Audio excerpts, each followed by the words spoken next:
Celebrating 4 years of talk like you've never heard it before. This is GabNet, the Great American Broadcast Network.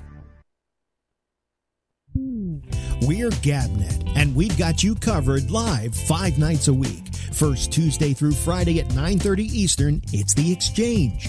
We could talk about the saddest news that I've had in a long time. The Expanse has not been renewed for season 4 on the Sci-Fi, on the Sci-Fi channel. Yeah, to me, this is why Sci-Fi changed their name to Sci-Fi, because they don't want people to mistakenly think that they're into sci-fi or something like that. Tuesday through Friday at 10 Eastern, join Alex Bennett on the Ramble.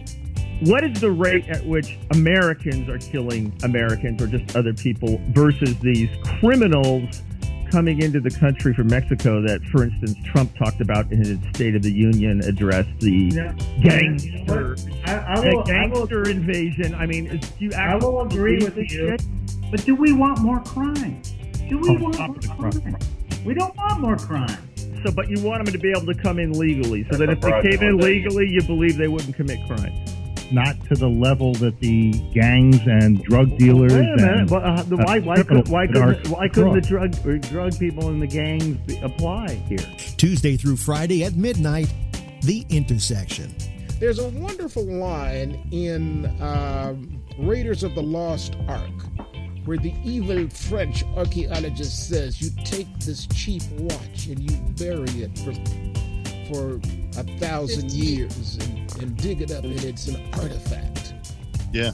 You know, I got a couple of old girlfriends. If you buried them for 5 years, they'd be artifacts too, you know. Tuesday through Friday at midnight. If you like sports, we've got that too, with The Arena Wednesday nights at 8:30 p.m. Eastern. I'm not trying to bash the East Coast or anything like that.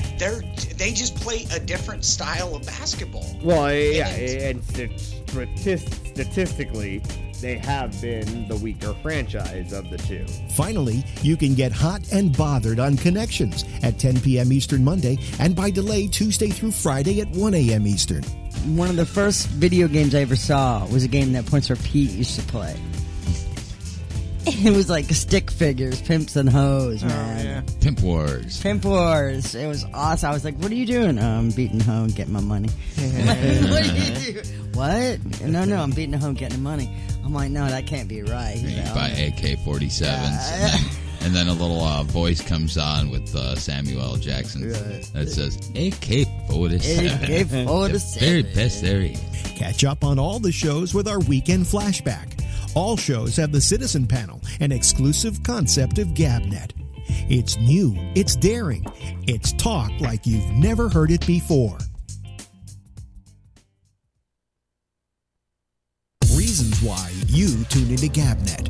Reason number 29, the Citizen Panel. I'm saying that he could actually, a good lawyer might be able to make a case that he cannot get a fair trial anywhere in the United States because the President of the United States said, quote, he should be executed. And if you can't find a fair jury anywhere in this country because they've all been exposed to this. No, he'll never go to trial if he's treated as an enemy combatant. He's not being treated as an enemy combatant, Phil. He's basically a citizen. He has a green card. He has all the rights that a citizen of the United States has because he has a green card. Either you want to follow the Constitution of the United States or not. Go to Russia if you don't want to follow the rules. He said that he did this for ISIS. He had a note in his thing. He had phone calls on his cell phone, and he says that he did it for ISIS. Therefore, okay, so Phil, if you did that, you should be able to be treated as an enemy combatant.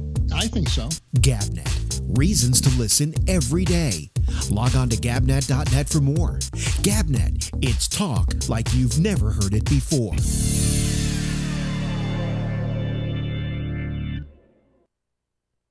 Celebrating 4 years of talk like you've never heard it before. This is GabNet, the Great American Broadcast Network.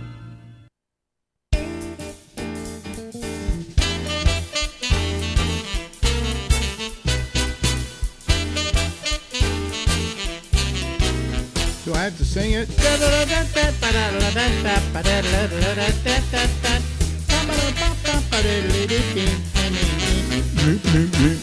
Hey, everybody, it's the Ramble, and we're here again for another week of merriment and joyous mayhem.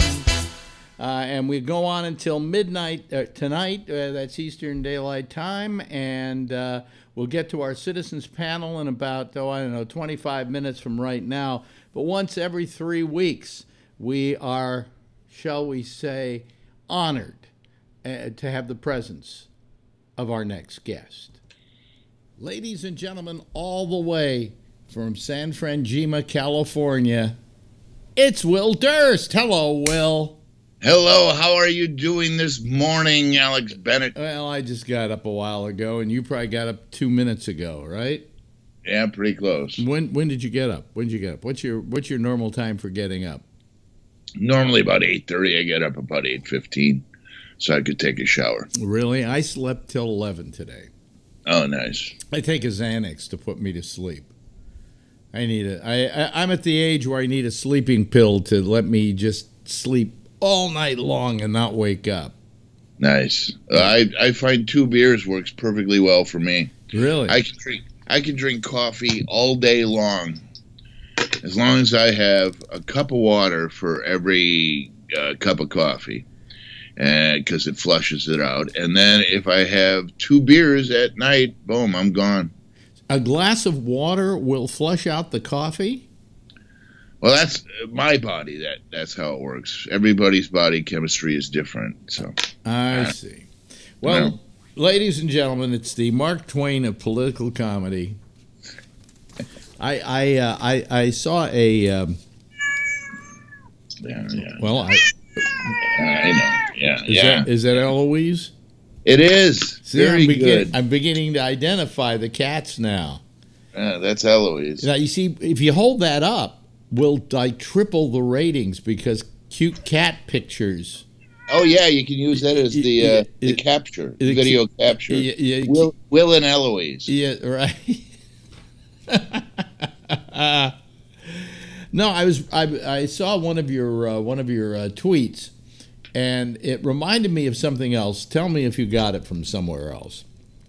It said, it may turn out the only time Trump told the truth in public was when he said that if you voted for Hillary, we'd end up with a president under criminal investigation.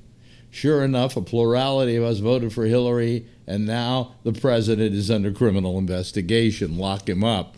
Now, I seem to remember Goldwater having a similar statement about losing the election. Oh, really? Yes, I said that if you voted for the opponent, the war, something, if you voted, right. They say if you voted for me, the war would escalate, and you voted for me, and sure enough, the war escalated. The war escalated.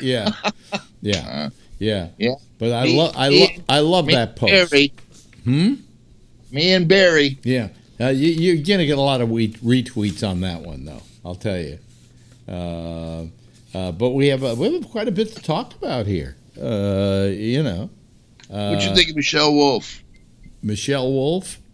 Yeah, at the Correspondence' I didn't really watch it, to be honest with you. But my feeling has always been that if you're going to hire a comedian to host the Correspondence Dinner, then let them be a comedian. And don't sit there criticizing the level of the jokes they're telling, because that dinner is kind of a roast, isn't it?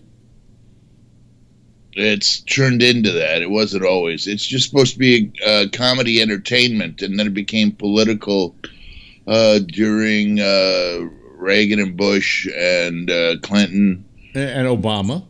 Obama got up and would read the riot act to everybody. Yeah, and the president would actually write material and go along with it. And Trump hasn't shown up in the last couple of years, so it's different. In being a comedian that's asked to do the Correspondence Dinner, isn't that just a thankless job? Every one of them gets criticized on some level. Pretty much. Larry Wilmore actually did very well. Yeah. Yeah.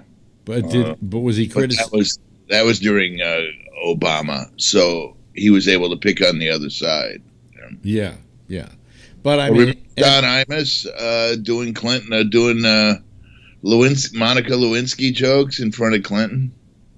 Oh, really? I don't remember that. Yeah, and I remember Stephen Colbert got in deep doo-doo because he said what the whole country was thinking during like the 5th year of Bush. Yeah. So, but my problem is the comedian gets hired to make that audience laugh, and you realize you get a bigger audience behind the cameras, but that audience in the Hinckley Hilton in Washington, that audience is a tough audience to begin with, and you're supposed to make them laugh, not feel uncomfortable. Well, you have to believe to begin with that correspondents have a sense of humor. Yeah, only because they're educated. Yeah, I had a thought yesterday about the way in which we expect things out of our politicians. That I saw a story where a Democrat was afraid to go against something because he was afraid of what his constituents would think when it was time to vote. And I'm just thinking, if you're a Democrat and you're a liberal, you should let your elected official, the one who goes to Washington to represent you, say anything he wants to and think anything he wants to and be a free thinker. Or maybe you don't agree with him on a particular issue, but there's no reason not to vote for him. You know what I'm saying? That what we're doing is it's the American public that's forcing Washington to be so polarized because they're so afraid of not getting reelected. Does that make any sense? The major culprit in this is the National Rifle Association, because it's one issue, and they can take down a Republican, a conservative. They can take down a conservative based on one issue. So they all have to toe the line on that one issue, no matter what they think. But aren't about we guns in schools but or anything? Aren't we as liberals shooting ourselves in the foot when we say, well, I won't vote for so and so because, well, like for instance, Schumer is like a big advocate of Israel. Okay, I'm not. That's not the reason I won't vote for Schumer. I won't vote for Schumer because he's a whore. But because I always had a saying, Sunday is a dead news day. And so the best day to make news if you're a politician is on Sunday. And he's the only politician practically that can make news on Sunday because his Sabbath is on Saturday. So I used to have a saying, if it's Sunday, it must be Schumer. Because he's always holding a press conference on Sunday. He's always making news on Sunday. Monday, you don't hear a word from Schumer. That's very astute commentary. That's I think you've added to the political discourse. Yeah, but I mean, do we expect too much out of for them to toe a political line, or should we just say, hey, okay, I disagree with him on that issue, but hey, he represents us well? Well, I agree with you completely, 100%. Yeah, totally. Yeah. But it's this, even on the part of the liberals, on the part of the Democrats, there's this polarization that we create by forcing these guys to kind of parrot what they think you want to hear. Well, also, what percentage of his district should he represent? Should he reflect? Should he reflect 51% of his district? Should he reflect 75%, or 10%? Because they elected him and he's going to make some tough choices, and if they don't like his decision, they can make a new decision in 2 years. Well, vote him out. I mean, or in Schumer's case, 6 years. He was voted. Let's say he's a Democrat. He was voted in by Democrats, basically. But his job is to represent everybody in his constituency. His job is to bring back his district. And his job is to bring back the pork, to that particular part of the country. Yeah. So I mean, all I'm saying is that Democrats are as guilty of shooting themselves in the foot as Republicans. They become just as dogmatic as the Republicans have. It's just we don't like the way the Republicans are dogmatic, but we do like the way the liberals are dogmatic. And we shouldn't be. We should be bigger thinkers than that. I'd like to think that I'm capable of voting for a Republican because I think he does a good job. You know? Yeah, but, you know, Democrats always say that because that's what the very term liberal means. Liberal means accepting of many viewpoints. Yeah. That's what the term means. That's who we represent. And we always say, oh, I could vote for a Republican. Name one. Name one.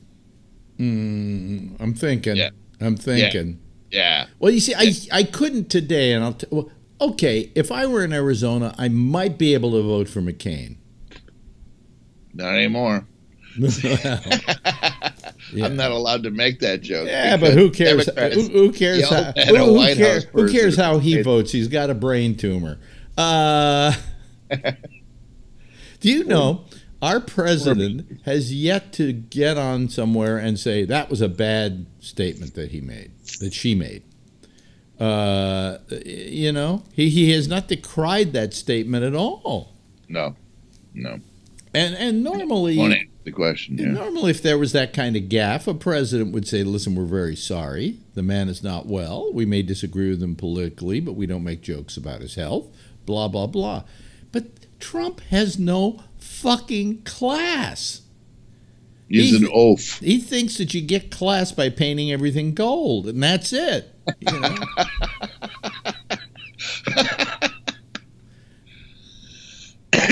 I'm a classy person. Hey, I got gold everywhere. I got gold leaf here, gold leaf. I got gold faucets in my bathroom.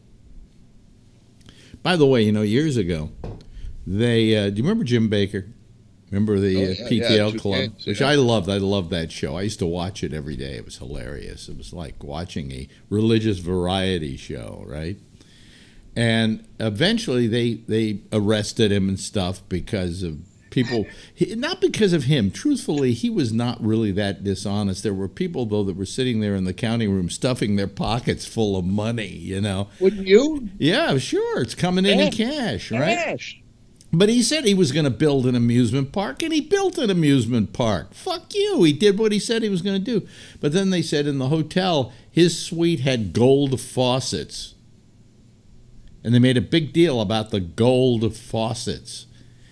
And all I can think of is, guess who's got gold faucets? Trump. But are they real gold? Or are they gold-plated? Well, isn't gold-plated gold?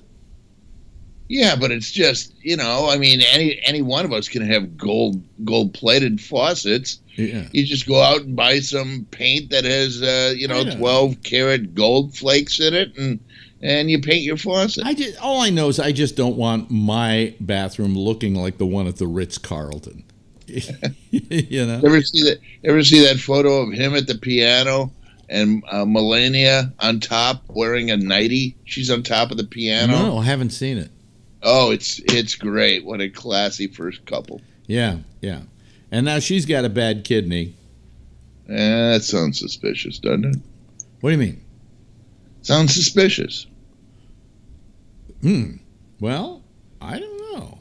I don't know either. I don't see. That's the thing. I don't know. I have no idea of how much we hear is actually the truth. And I'm a conspiracy kind of a guy, but I'm not, Richard Belzer. I'm not Randy Credico. I'm not that kind of. I am prepared to believe 85% of what we hear is true, and 15% we'll never know. But what if what I know don't know is more than what I know? What if it's we only know 15% and 85% is either made up or hidden? Well, I have no idea. Well, you hear this all the time. The presidential administrations deny everything, and then 4 years later, the books start coming out. Oh yeah, that was true. We just made shit up. Yeah. You hear this all the time, and that's why the American people have no belief in anything. That's why they have no trust. Why don't we start spreading the rumor that it was an abortion? What? That it was an abortion, and that she didn't want Trump's son. She's 49. I know, but hey, I don't know. A lot of women haven't gone through menopause at 49. And you can even, by the way, you can even have a baby after menopause. I know. You remember Dana? Really? You know Dana Gould, right? He always used to talk about how he was a menopausal baby. Who? Dana Gould. Oh, really? Yeah. Yeah. So it's possible. And quite frankly, I wouldn't want another spawn of Satan. Would you? I don't. Barron does not look like him. No. He looks like Frank Sinatra. No. And Harry does not look like Prince Charles. No. There's no way that was. He looks just like the bodyguard. Yeah. Have they? They haven't done any DNA on that, have they? No, they're not going to. I didn't want my DNA either. Boy, wouldn't you?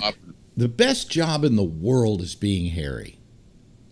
You're never going to be king, never. But you're going to get all the privileges. You get all the, but none of the hard work. But then you see the guy hogging the spotlight and making decisions, and I don't. What's the other one? William? Yeah. When's getting married? Is it William or Harry? Harry's getting married. Is he? Yeah. And William's first in line, or is it the other way around? William's first in line, and then he had 3 heirs, so they're second, third, and fourth. So Harry's fourth. Well, actually, William is second in line because his father's first in line, and his mother's hovering. His father's hovering over his, the queen, like she's like he's a buzzard waiting for her to die. What is she? 94? Yeah, I mean, every morning he probably wakes up, looks at her, and goes, "Will you die already?" I mean, But the question is, will he become king, ever, or will he decide to just pass it on to William? Yeah, and I think that would be the best thing to do. I mean, what, you're going to be king for a couple of years? He spent his entire life, on the top step, waiting to step on the platform. Yeah. He's poised like this his entire life. Yeah. And Mom refuses to die. Now, here's the other one about if we're going to talk about the wedding, because it's coming up this weekend. Yeah. And I don't know why we're so fascinated by it. It's not like a king, like William was getting married and he's the future king of England. It's Harry getting married and he's the future prince, I guess. Yeah. Is it because Meghan is half black? Well, I think that's part of it. But we always get very fascinated in those coronations. All the networks send people over there and so on. Yeah, she is an American. That does give us the local appeal on the deal. But the father is not going to walk her down the aisle. How come? Because he had some pictures taken of him for the paparazzi and stuff, and he felt that he was an embarrassment to the royal family, so he's not going to come. What? Yes. Have you seen the father, by the way? No. How she is the daughter of that guy, I don't see any resemblance. No resemblance. I mean, this guy looks like a fat redneck from the South. The mother must have been the gorgeous one. Because Meghan's beautiful. She's lovely. Is Mom still alive? Yeah, Mom's going to be there, supposedly. Oh, yeah. Mom will be there. Yeah, so Mom, they're not married anymore. The mom will walk her probably down the aisle. Somebody's got to walk her down the aisle. Oh, wow. I'm thinking maybe like, I don't know. Well, what's a good British comic? Stephen Fry. Stephen Fry could walk her down the aisle. Yeah. And make some pithy comment as he does that. Or Eddie Izzard. Eddie Izzard. Yeah, they could share shoes. But anyway, so I mean, that's a great story this week. And plus the fact that she is half black.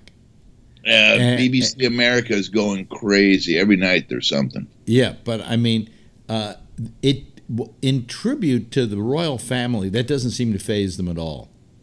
I mean, I'm sure they'd be going apoplectic if it was William that was marrying her. okay, because he's going to be the future king. But Harry, it doesn't fucking matter. I mean, you remember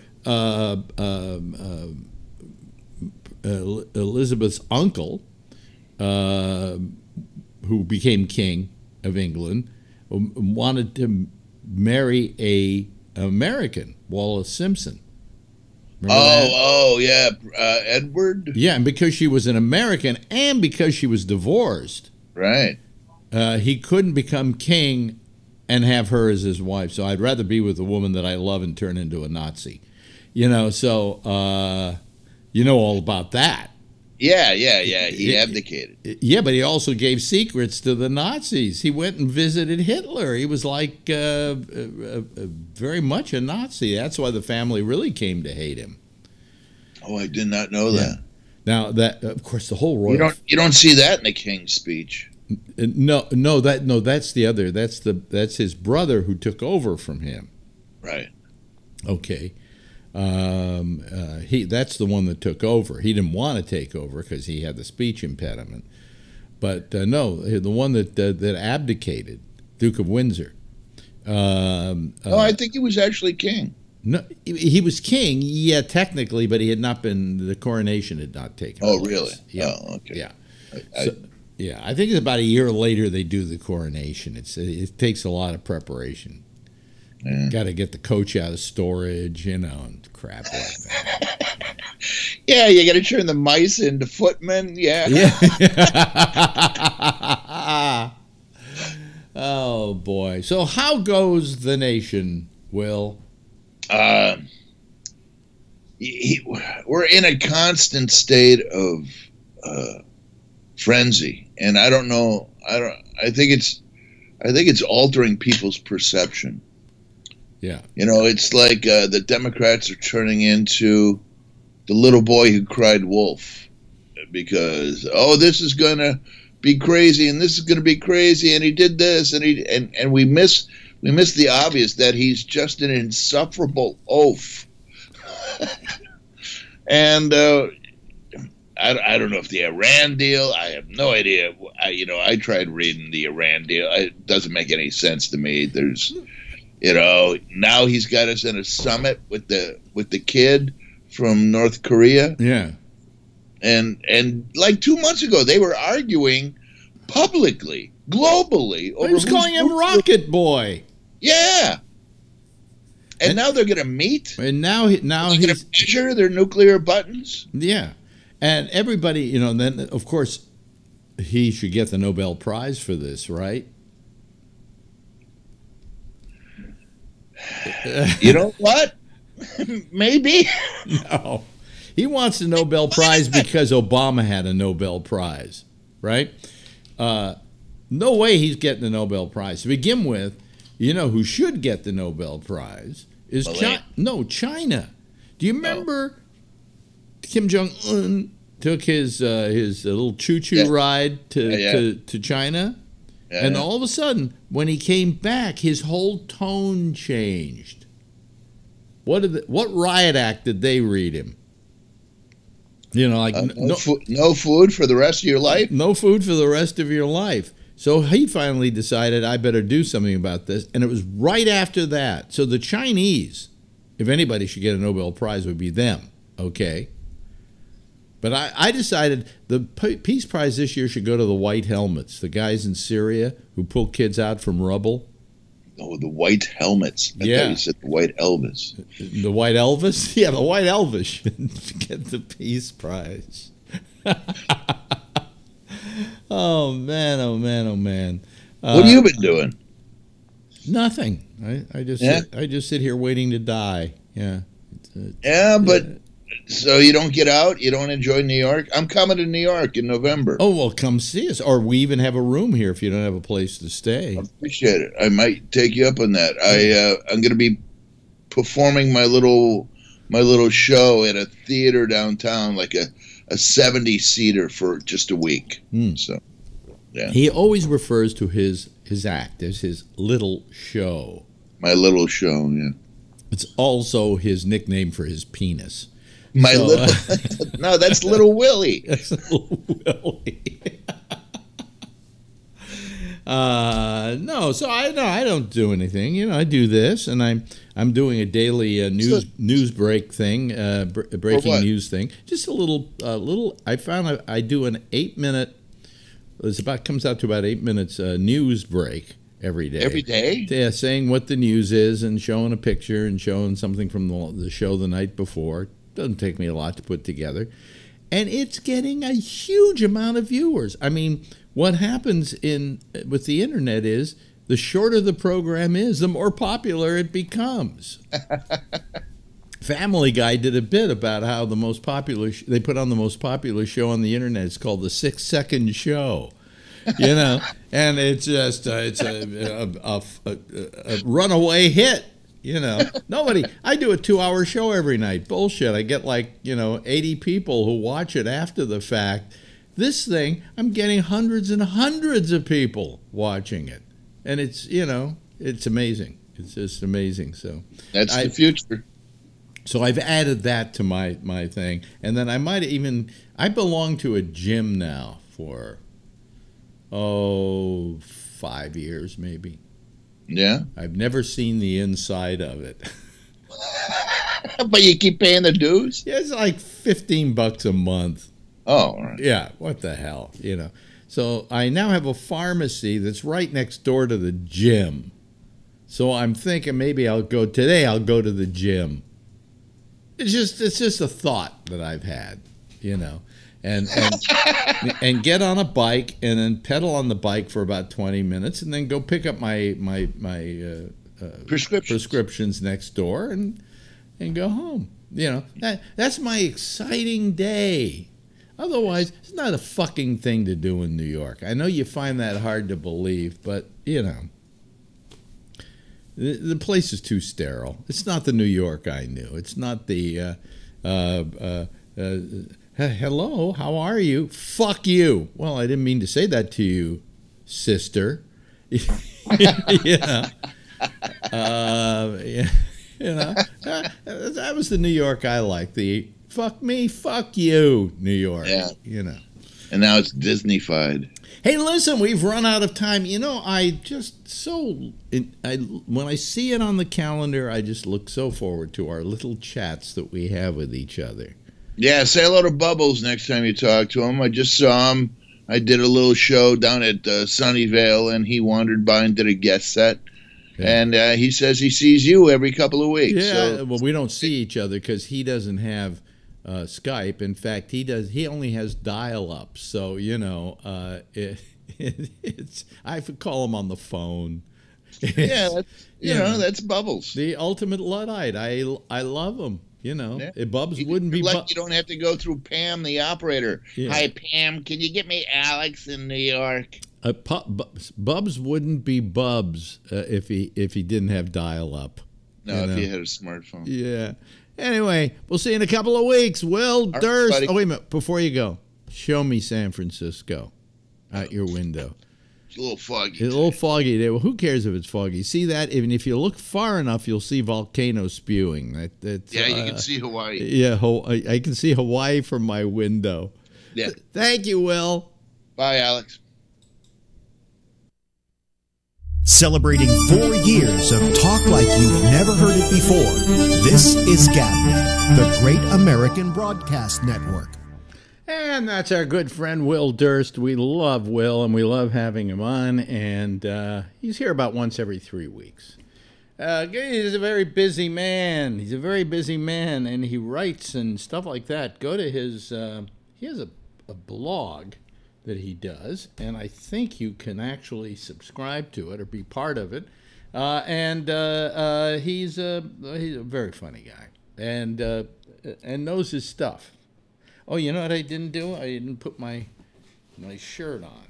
See, when I went to during that because it was pre-recorded, I went to the bathroom, and then I took the shirt off, and I like having my shirt on. I just like the look. See, it covers what paunch I still might or might not have. I don't know. Anyway, let me see here. Where are we? Okay, we got to go to the. We got to go to our go online here, and open up the Skype line so that people can call us if they want to. If you don't want to, well, to hell with you. Just a reminder that every day I've been doing something, and I don't know how long I'm going to keep doing it, but it seems to be getting quite a few people watching it. And even today, which was less than yesterday, we had a phenomenal amount of people watching it. Today, it's a little less, but it's still a lot of people, more than watch or listen to this show. And it's called Alex Bennett's Breaking News. And I just simply tell you what the few basic news items are for the day. I show a picture of the day. I show a clip from the show the night before, and I get out of there, and I'm through. Today I did it in, 6.5 minutes, something like that. So it's a quick little show that you can watch if you go online. And look for it. You go over to Facebook right now. You can go over to Facebook and watch it. Don't watch this. This is going to be boring. I don't even think Phil's calling tonight. I think it's a Phil-free night, if I'm not mistaken. He's going to be gone 2 nights this week, which is, I think, a record for him, actually. So, I mean, he had his prostate removed and he still did the show. But, he's gotten into this. He goes to this club, and he shows his photographs that he took 20 years ago, and then he wins prizes for. He wins the best picture of the week or something like that, and that seems to satisfy his Jones. He's going to be no living with him when he comes back one week and didn't win the thing. So anyway, I'm just waiting for somebody to call, and if you want to find out how this whole thing works and how you can be part of the Citizens Panel, it's very simple. You go over to gabnet.net, GABNET.net. Over on the right-hand side of the page is a whole tutorial on how to call. It's very simple. You simply have to install Skype if you haven't got it already. Most people do. And then you give us a call, and we're here. We're at your beck and whatever. So give us a call, and using Skype, we'll always welcome new people because that freshens up the what we call the citizen panel pool. But there's a phone number there. You can use a telephone if you want to. You don't have to use Skype.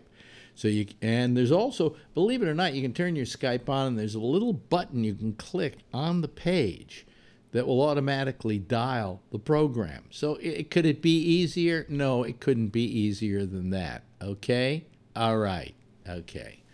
Anyway, so I'm sitting here waiting for people to call. I noticed Tom Yamaguchi was coming online. Maybe we might hear from him tonight. That would be nice. That would always be nice. Anyways, I've been doing this thing every day, this breaking news thing, and for some reason, it's immensely popular. More popular than this thing. Now, I think I know the reason why. It's like 6, 7, 8 minutes tops, right? In, out, nobody gets hurt. And people don't have to spend a lot of time dealing with it. They can just have it on and watch it. And I bet it even has more people who watch the whole thing than watch this. But it's not like this is a 2-hour slog for a lot of people. And that's not the easiest thing in the world. And so that's why I'm doing it very simply. Okay. And I thought I'd give it a try, and it's working. Well, as I saw, because I saw him coming online, ladies and gentlemen, here is, of course, Tom Yamaguchi from San Francisco. Well, actually, Berkeley. Yeah. Cross the way from Will Durst. Yeah. Of course, name all the bugs on your shirt. I don't know the bugs on my shirt. Now, they so just why, look like ice bugs. So why are you wearing the bugs on your shirt? Somebody gave me the shirt. Oh, I see. Okay. All right. The bugs are part of the shirt. I know the bugs are part of the shirt, but the bugs did not land on my shirt. Oh, let's see here. Sit up a little straighter. Let me see if I could identify some of them there. You got, oh no, I thought that looked like a ladybug, but it isn't. The second one. The first one looks like a roach. And there's a beetle in there somewhere. And yeah, okay. Can you recognize him at all, Phil? I mean, not Phil. Don't ever call me Phil. Any embellishments in the audience? Scott. Oh my God, I'm out of here. No, Scott. Can you name them at all? Well, the one in the middle looks like a tick almost. Yeah. Doesn't it? I don't know. Or maybe that's a beetle. Now, who was it given to you as a present, or was it given to you as a joke? No, it was given to me by someone who couldn't wear it because she was allergic to it. Oh. Says, I don't want this shirt. You want it? I says, sure. That's a good way to get hand-me-downs. Yeah. See here, I'm turning on the air conditioner because it's getting a little toasty in here. By the way, Alex, before we drift too far, we're getting back to the Will Durst conversation. Yeah. His tweet. Yeah. Actually, that's what you're referring to was an old William F. Buckley line. And William F. Buckley said, they told me if I voted for Goldwater, we'd start bombing Hanoi. So I voted for Goldwater. And sure enough, we started bombing Hanoi. Yeah, well, at least that's... But I seem to remember it having to do with Goldwater. But it might have had to do with the Goldwater election. Well, yeah, it was Buckley's talking, saying they told him if he voted for Goldwater, we'd be bombing Hanoi. Yeah, yeah. So that's the joke. But, yeah, so anyway, by the way, the latest news is that Kim Jong-un is kind of mad. He's throwing a North Korean hissy fit. He's maybe going to call off the the discussions with Donald Trump, and he doesn't want to talk to the South Koreans right now because they're doing military training or actions or whatever they call those things offshore from North Korea, and he figures that's not right, not when I'm trying to ask for peace. And he may be right. He may have a point. What do you think, Scott? I think he is. I think he's right. I mean, he's trying to be a team player, and they're just, trying to piss him off, I guess. I don't know. Well, I mean, if he's going to show good faith, and you want him to show good faith, then you have to show some good faith, too. And that's how you do international politics. But apparently, one of the things that really what he's talked about is that he wants to discuss the denuclearization of the entire Korean peninsula, and that would include, I think, not holding, Navy. What do they call them? War games. War games or whatever off the coast of Korea. And I what do you think? Do you hear what we were talking about there, Patrick, with Kim Jong? Yeah. Do you want my? Yeah. Oh no. I had you call the show so you could sit there and not say a fucking thing. We could feel sorry for you because you're in a wheelchair. Oh gosh. Look. These were already scheduled, and they're military exercises, and there's no reason to call them off. And if Kim Jong-un is going to throw a fit over something that we've done many, many times over the last several years with the South Koreans, and it's never been anything that's actionable towards North Korea, it's a matter of what we do with Japan, and it's just getting them ready, militarized, getting them up to speed on technology. No, but I think some of this, he's blaming some of this on South Korea because I think South Korea is involved in it. It is, it's military exercises where the United States and South Korea are working. Let's say you're president of the United States, okay? Believe me, you can call these things off at a moment's notice. It's not like they aren't out there to begin with, okay? So why don't you say, hey, right now we're trying to negotiate a peace. Let's not play war games at this time. But it's just not a good idea. What? Korea may want it because they don't trust the North Koreans, and if it's already scheduled, so what? And if he's throwing a fit over it, tough shit. Go fuck your sister and then come back to the table. Well, number one, I don't think he fucks his sister. And, would. Huh? Well, I don't know. I haven't seen Kim Jong-un's sister, but if she looks anything like Kim Jong-un, I don't know if I'd want to fuck her. What? She was at the Olympics. Oh, yeah, she was kind of good looking, wasn't she? Exactly. I'd fuck her. So how did he come out so ugly? Well, there's always one in the family. Yeah, I mean, he's like a throwback. He's a troglodyte. I mean, the only person that looked fatter than him next to him was Pompeo. Somebody said to me, look how fat Kim Jong-un is. And I looked at a picture of Kim Jong-un, and he was standing next to Pompeo, and Pompeo was fatter. Well, wait till Trump meets him. Oh, it's like they're going to throw the whole world off balance because, you know, they're all in one place at the same time. What? Pompeo, Trump, and Chris Christie couldn't go. Oh, saying, yeah. And Kim Jong-un would look like a walking skeleton, for God's sake. Yeah, he feels svelte. Yeah. Well, I don't understand it.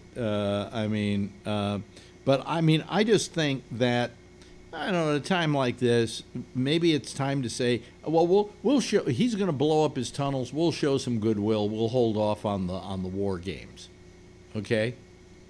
You know, plus, you know, save us some money. How much do war games cost us every time they do them? How many gajillions of dollars does that cost? And for what? It's just peanuts with what they spend, so it's not that big of a deal. Oh, well, yeah, but, you know, I just think, I would like to think that we could get to a point in this country where we'd watch every penny. You know, as I've gotten older and I'm unemployed and I'm living on a fixed income, I watch every penny I spend. But we don't seem to watch every penny we spend. I mean, can I just ask this? If the president decided to host more things at the White House and not Mar-a-Lago, how much money would we save? Okay? Yes, Patrick. I think you can go back, I'm sure further, but the thing that I remember the most from my childhood was the $700 or $800 toilet seat that Reagan had. Yes. That we started not giving a shit about the budget. Well, no, we did give a shit. It happened to be a toilet seat. That's true, yeah. But I think you can, I'm sure it can go back even further, but that is my first recollection of when budget and deficit didn't matter anymore because we were just going to spend, $200 on a hammer and $700 on a Well, I remember when we actually, the government spent, it was only in those days $300,000, which a lot of people considered extraordinary money, to test and to study the aerodynamic capabilities of the Frisbee. I guess they figured they'd use it as a weapon of war or something like that. But unfortunately, it turned out the aerodynamic capabilities of Frisbee were kind of erratic and came to no good. But we spent $300,000 to find that out. That's nuts. Yes, you kind of look, Tom, like you want to say something.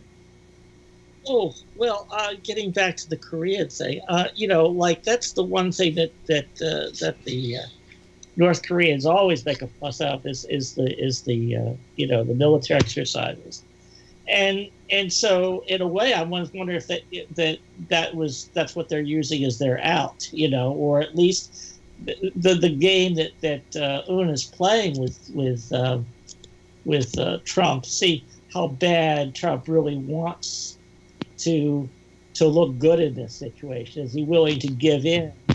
And so we'll see. Wait a minute, your microphone. Something wrong with your microphone there. Sorry. Yeah, it might be.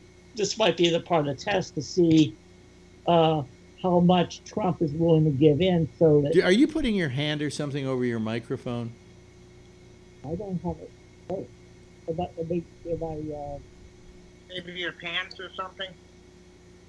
I think I might be having some slowness in my connection. No, that's not it. It's like you're muffled. Yeah. Muffled. Yeah, and then when you move something, the muffling goes away. Maybe the microphone is being covered by your clothes, your pants or something. Now we don't hear anything. Now he's muted. Yeah. Now talk. Hey, how about now? Now, yes. Yeah, there. What was it? Where's your microphone? It's my computer off my lap. Where's your microphone? I'm assuming it's up by the by the camera. He's using the computer one. Yeah, I know. Wherever it is. Wait a minute, you're making us dizzy. Oh God. Ladies and gentlemen, welcome to our recreation of the Titanic. Yeah. Or like one of those bad Star Trek episodes where, they're firing on us. Yeah. Ah! And then everybody runs to one side and then they run to the other side. Yeah, that was cheap special effects. That's why we like those shows. We liked them because they were cheesy. Hello, Jeff. Hello, everybody. Yes, it's Jeff. And he's at his home in Connecticut. That's right. That almost blew up today. It almost blew up? Why? What? Well, we had some kind of crazy wind. And didn't you get any of that? I heard the wind. I was out, and it was really nice. It was really nice, and the temperature was about 82. And then I come home, and I listen to our courtyard, and there is wind blowing through there like crazy. Then all of a sudden, like this dark cloud just comes over New York City. And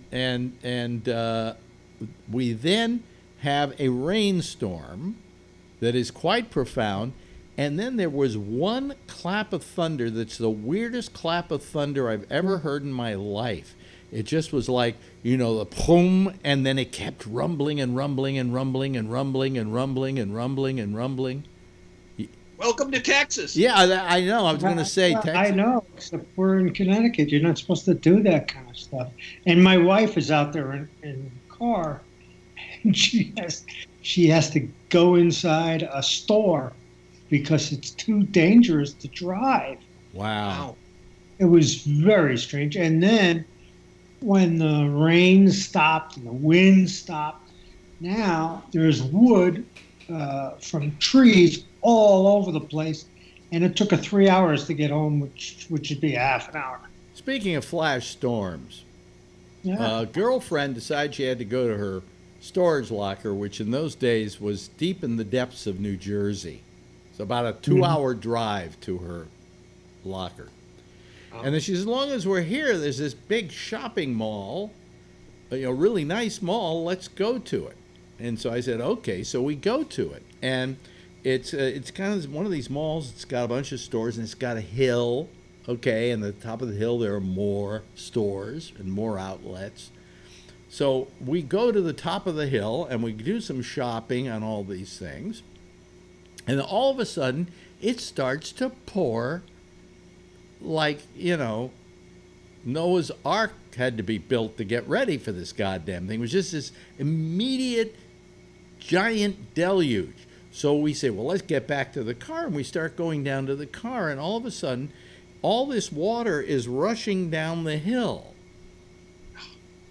Okay? And we're running to get to the car, and there is so much water, I slip and fall on my ass, and just the water is rushing over me. Oh, my. And girlfriend is standing there laughing her fucking ass off. Like there was no tomorrow. And she laughed so hard, she fell off kilter and fell in the water herself. Now, you should have a video of that. I am drenched. I mean, totally drenched. And I don't know, what am I going to do? I can't even get in the. It's a rental car to begin with. I was going to say, whose car? Okay, well, yeah, it was like a zip car or one of those things, one of those deals, right? So I Clothes off. So I go into the Gap, and I say I need to buy some clothes, and they look at me, and I'm drenched from head to toe. And I bought some clothes there, and I managed to carefully get across the street and get into the car. And Marjorie, I think, somehow decided to stay wet. I don't understand why, but it was so funny when I fell, and she laughed her fucking head off and laughed so hard that she then fell from laughing too hard.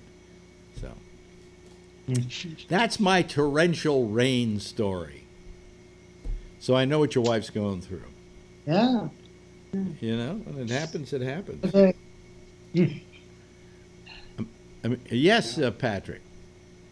I had a doctor's appointment last week that I had to cancel because we had torrential rain, and it didn't start until I got to the hospital, parked, and it's an outside parking lot, and I couldn't even get the damn door open. And for me, getting wet in the rain is fine if I'm at home. But if I'm going to an appointment or something like that. Yeah. So I ended up calling from the parking lot and canceling the appointment because, one, I couldn't get the damn door open because the wind and the rain was so hard. And I thought my wheelchair would literally blow away in this.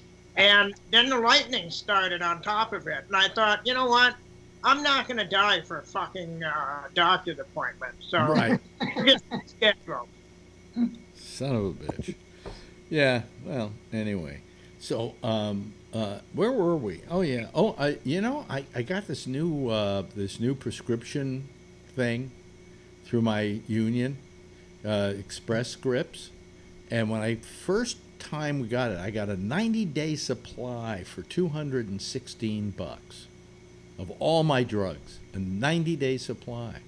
So today I go in to get my next 90-day supply, and guess what? The price is now down to $186 because I had to pay, the minimum or whatever the thing is before. So I'm paying less per month for all my prescriptions per 3 months than I was paying for 1 month. I'm saving almost $5,000 a year. Oh.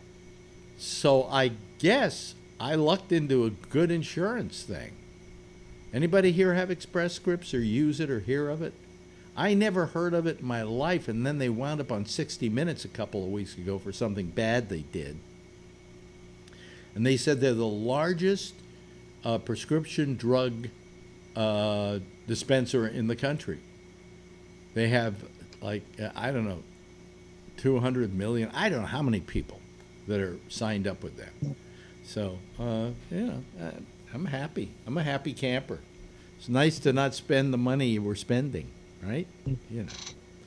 But anyway, how much do you have to pay to be a member of the union? The union every 3 months is, well, I don't have to pay any money to be in the union because I am now a senior member and I don't have to pay dues any longer. And every 3 months we have to give them, what is it, $538, and her company pays for it. So it's about $2,000 a year for really a great, and that's just for the prescriptions. I mean, we also get the medical and everything. You know, it's a supplemental to Medicare. So whatever, it's great. I feel very blessed. It's the only thing I ever got out of that fucking union, except occasional residual checks. You know, to this day, I get like residual checks for $3.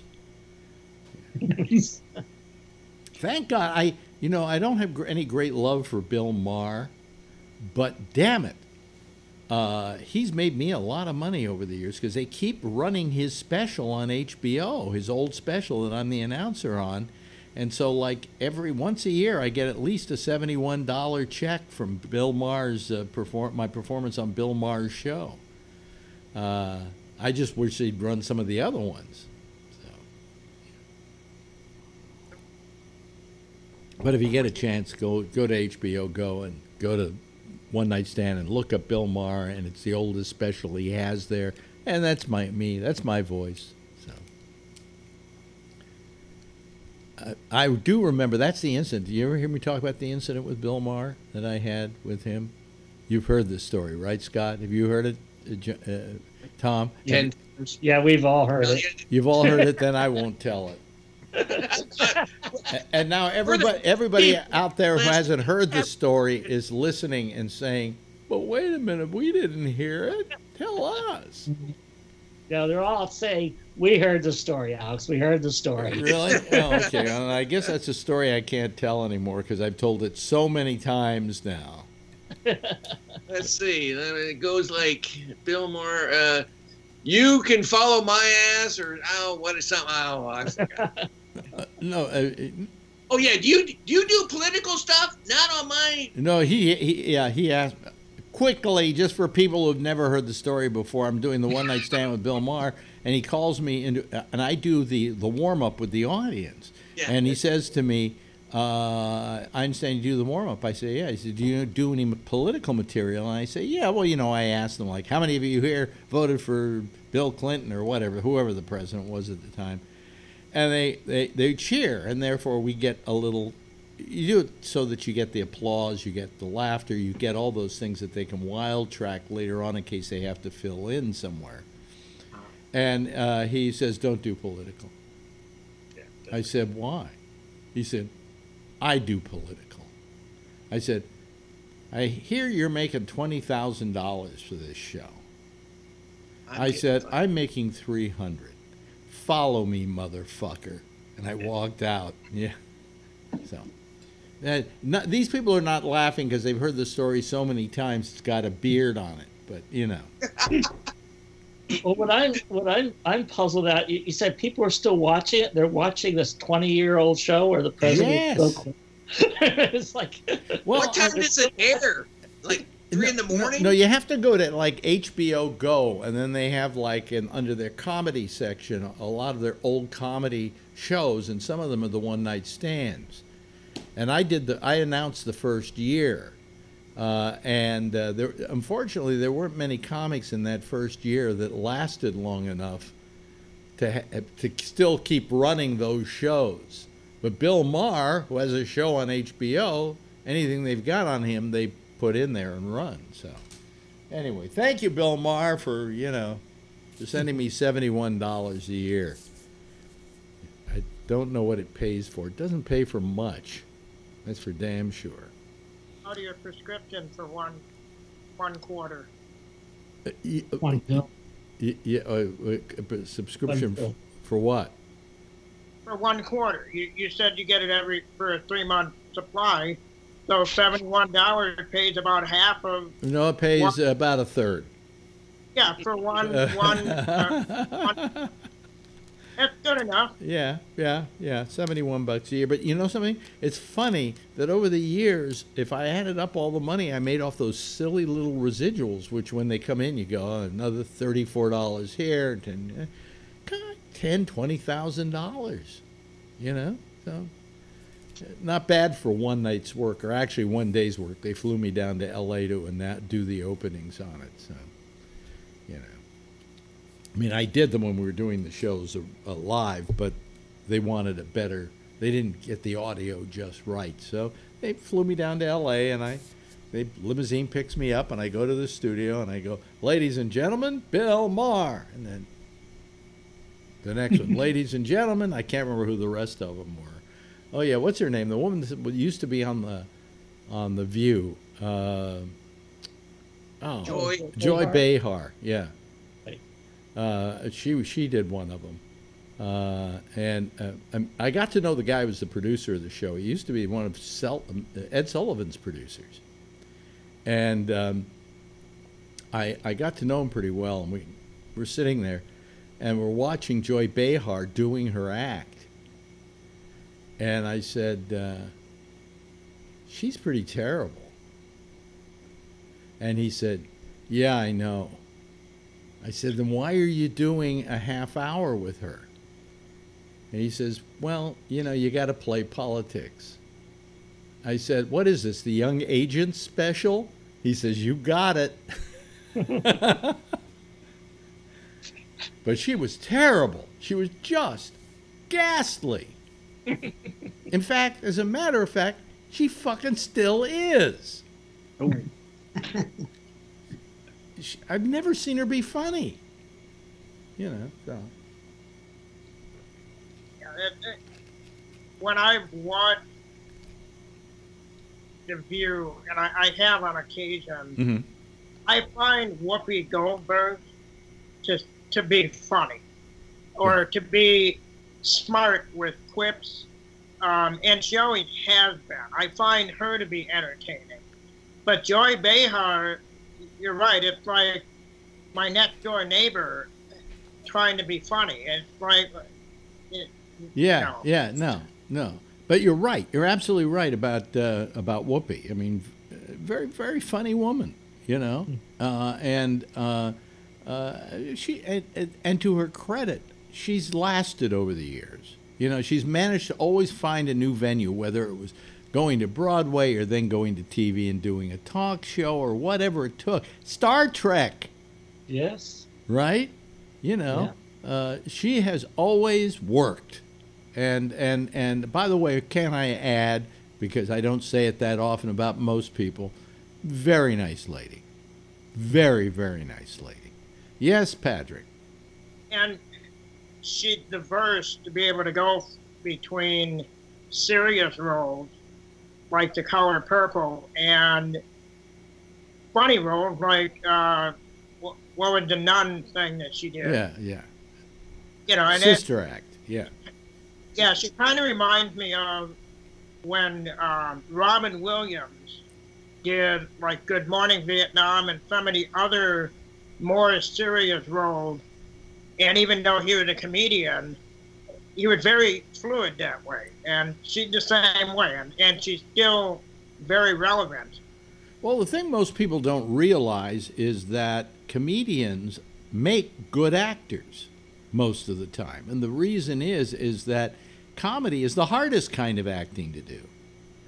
And so when people are surprised that a comedian suddenly turns in a great dramatic performance, I'm never surprised, because if they're a good comedian, they'll be a good actor as well. And we've seen it happen over and over and over again, except with Amy Schumer. But that's another, you know. She was on Saturday Night Live, and I fell asleep very quickly. The only thing I really laughed at was that thing about, Mommy, what was it like the day I was born? And she says it was the most wonderful day of my life. And then they cut to her in the operating room screaming and yelling, "Motherfucker, God damn it, I'm in pain. My vagina's gonna blow out." You know? And yes, it was a wonderful day, dear. You know, it was very funny. It was very funny. You know, I think as a sketch performer, she's okay. You know, I'm not going to complain. I just have watched her comedy act, and I have yet to figure out why she's funny. But maybe that's me. Maybe that's because I'm too old to get the kids' humor today, or maybe it's because her name is Schumer. You know, that could be too. You know, So, Melania Trump, by the way, in the hospital. Does anybody believe the story? Yeah. I mean, I had a kidney stone, and I was in the hospital for 4.5 days, and have been talking about it for 7.5 years now. And but you all remember when I went in, and that was for a kidney stone. She has gone in for another kidney thing. And it was just, I guess they had to just blow something out or whatever, right? And she's in there going to be in there for like a week. Yes, Scott. I think they said that in a normal person, like a 2-hour procedure, and it's like it's outpatient surgery or whatever. I mean, you're in and out the same day. Yeah. I guess if you have normal insurance. Yeah. Not if you have this presidential insurance. Yeah, but I mean, you're in and out of the hospital, and supposedly it's an what do they call it, an outpatient procedure? Yeah. And she's in there for how many days? I mean, it isn't because she's the first lady, or maybe the doctors just want to constantly look at her vagina. I don't know, but she wants to be away from Trump. That's it. I think so. Yes, yes. Hello, Kevin. Good evening. How you doing? Yeah. Do you find Melania Trump's illness suspicious? Nah, I think they're just trying to keep an eye on her. And by the way, she went to the hospital on her own. He didn't go with her. Yeah. He went there when he had a chance. When he had a chance. When it fit his schedule. Yeah, this is a guy who doesn't get her a wedding anniversary. What, a birthday? Was it a birthday present he missed, or was it a wedding anniversary? Birthday. Yeah, birthday, yeah. Yeah. Well, what do you give the woman who has everything? In her case, a divorce. Yeah. No idea, but I don't know. The whole story just didn't sit well with me. I didn't understand it exactly, because there are things like cysts in your kidneys, and there are tumors in the kidneys, and so on, and they have different ways of taking care of them. Most of it is not dangerous or a dangerous procedure. So I don't know. I don't even think you're in the hospital that long for a kidney transplant, are you? Well, I don't know. I've never had one, so. Yeah, I mean, I'd have to look it up, but I mean, the only reason I was get a whole new kidney for less time. The only reason I was in the hospital for that long a time was they were waiting for the kidney stone to come out. The minute it flushed out, the minute I said, "Hey, I'm peeing blood," it was like they were rolling me out the front door. You know. Yep. Yes, Patrick. I know somebody who had a kidney transplant. They were in the hospital about a week. Oh, okay. Yeah, she had that for a week. Yeah, his sister gave him a kidney, and they were both in the hospital for, I think, 4 or 5 days. Yeah. And it was mainly to watch them. Rejection. Right. It's almost as if it could be outpatient, but it's a little bit more complex when you're dealing with transplanting organs. So they needed to get him on his anti-rejection med and make sure his body could handle it. And so it was about 4 or 5 days, and then he went back to the hospital and to the doctor quite often, just checking everything. And it's been about 10 years now, so he's doing fine. Yeah. So yeah, the kidney transplants I hear are pretty. They're easy peasy compared to other stuff. You know, and even heart transplants today, people have them like crazy. I mean, what Jeff? What's the morbidity on heart transplants these days? It's not like it was, right? No, people tend to, last for another 10 years easily. Yeah. But it the most difficulty is the first 3 months. To make sure that your body is accepting everything. Yeah. Now you have a pump in you, right? I have a pacemaker. A pacemaker. Okay. Do you ever feel it or anything, or? No, not these days. The older ones, yeah, but this stuff now. I used to be able, the old ones, where people could hear it, and they thought I had a fancy watch on or something like that. Oh, it would make so much noise. If you were sitting there by a flat building, or a flat table or something like that, like it was heavy wood, because it would just the sound would come off. I see. Yeah. Okay. It would vibrate. Yeah. But now, what happens? Can you get near radar, microwave ovens and things like that? Yeah, they still all of that stuff is old style. Yeah. Okay. Everything today works great. When I go in the airport and all that kind of stuff, I just ignore them. Yeah, darling, you made my heart skip a beat. No, I think it was the microwave. You know. Yes, Patrick. I have a high school classmate who had a heart transplant. It was right before Christmas. Mm-hmm. And the difficult part for her was she went in the hospital in June. Yeah. And was in the hospital for about 5 months prior to the transplant. And once the transplant took place, she was home within, I want to say, less than 2 weeks. Yeah.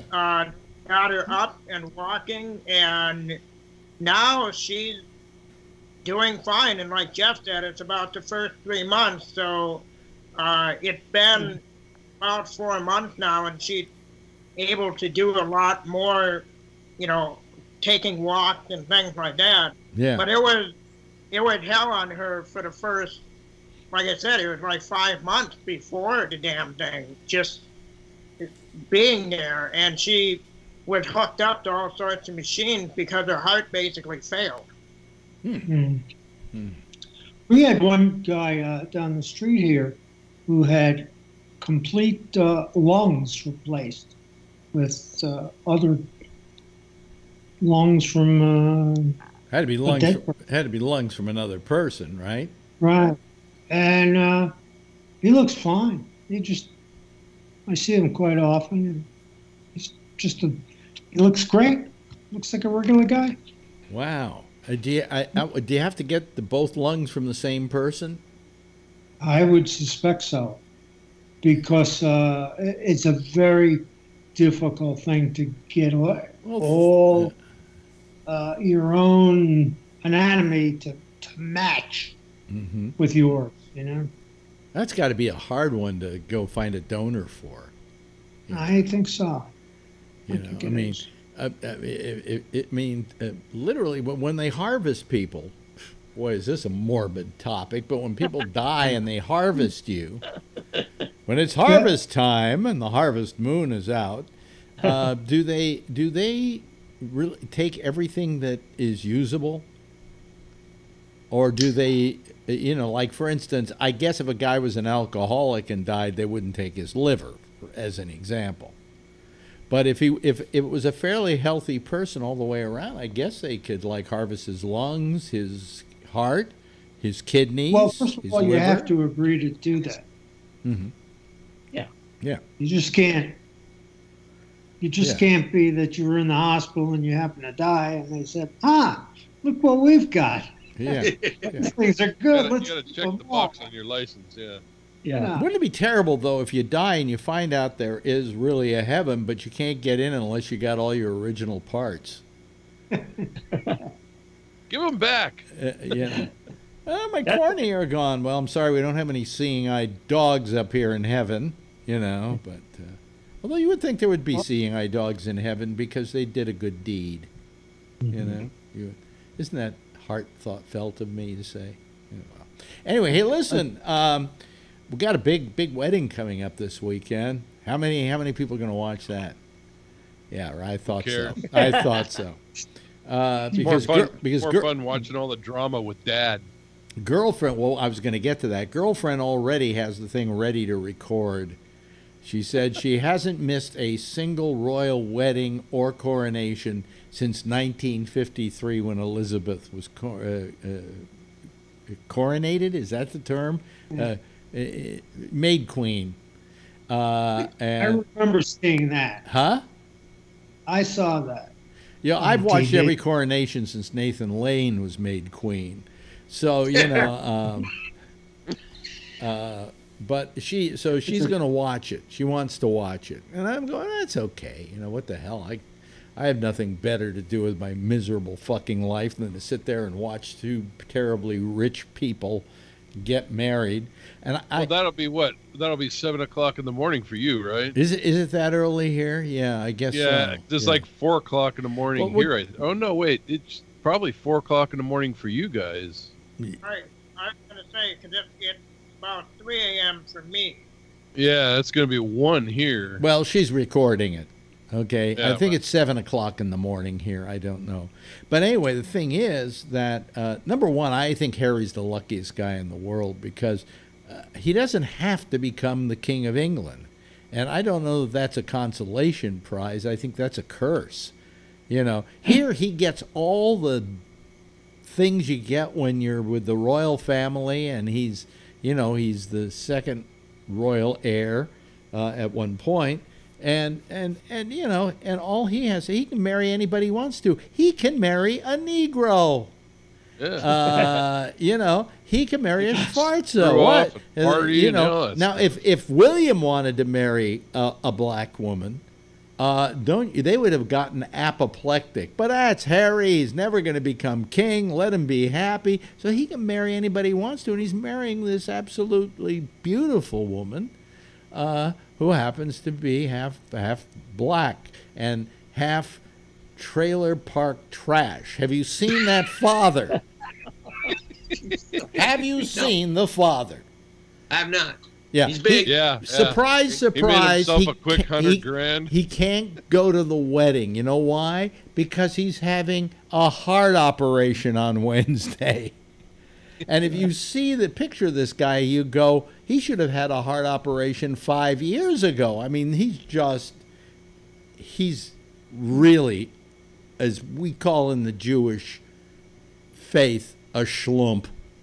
As he's walking out of a KFC with a bucket of chicken. Yes, there's a picture of him walking out of KFC with a bucket of chicken.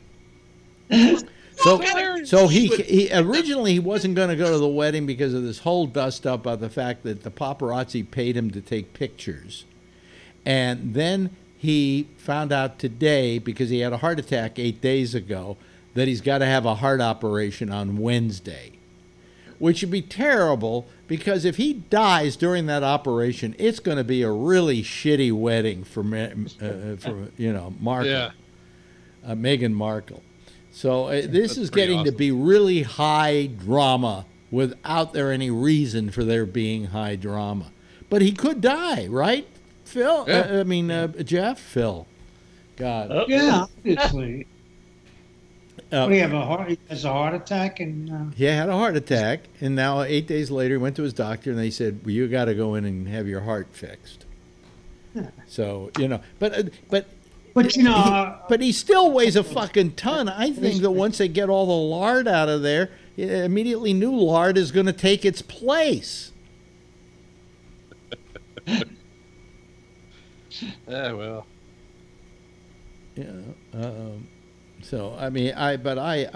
She's a beautiful woman, and I wish her but the happiest day of her life now is fraught with all kinds of crap.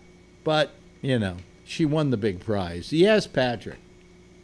I would say he won the big prize because, remember, he was the ugly red-headed kid for years, and look who he's marrying.